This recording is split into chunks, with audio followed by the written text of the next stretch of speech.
Ikaw nag-open up. Ayan. Pero pag Team kung song mo wala yun. si ate. Team song mo yun eh. Kulang ka ba kung wala si... Ay, ano yan? Ano yan, Kimi? Ba't naman ganon? Hindi, wala naman.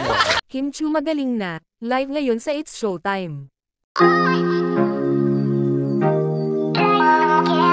Matapos nga na magka-injury itong si Kim Chu, ay nakapasok na ulit ito sa It's Showtime kung saan nga ay bumalik na naman ang saya ng mga Kim Pao fans nang nasilayan muli ang Chinita Princess.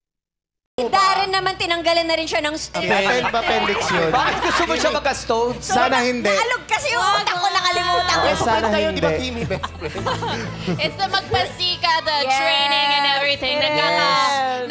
Doble nga ang saya sa It's Showtime, kung saan nga ay present din si Ann Curtis, na napaka-busy din dahil sa kanyang shooting. Sa kaganapan nga kanina, ay kinulit ito ni Eric Santos itong si Kim, kung saan ay naging guest nila ito. May gusto ngang sabihin si Eric na talagang kasama ni Kim Chu si Paolo Avellino nang ito ay na-hospital. Ikaw nag-open up. Ayan. Pero pag Team kung song mo wala yun. si ate. Team song mo yun eh. Kulang ka ba kung wala si... Ay, ano yan? Ano yan, Kimi? Ba't naman ganon? Hindi, wala naman. Ikaw nag-open up. Ayan. Pero pag Team kung song mo wala yun. si ate. Team song mo yun eh. Kulang ka ba kung wala si... Ay, ano yan? Ano yan, Kimi? Ba't naman ganon? Hindi, wala naman. Ikaw nag-open up.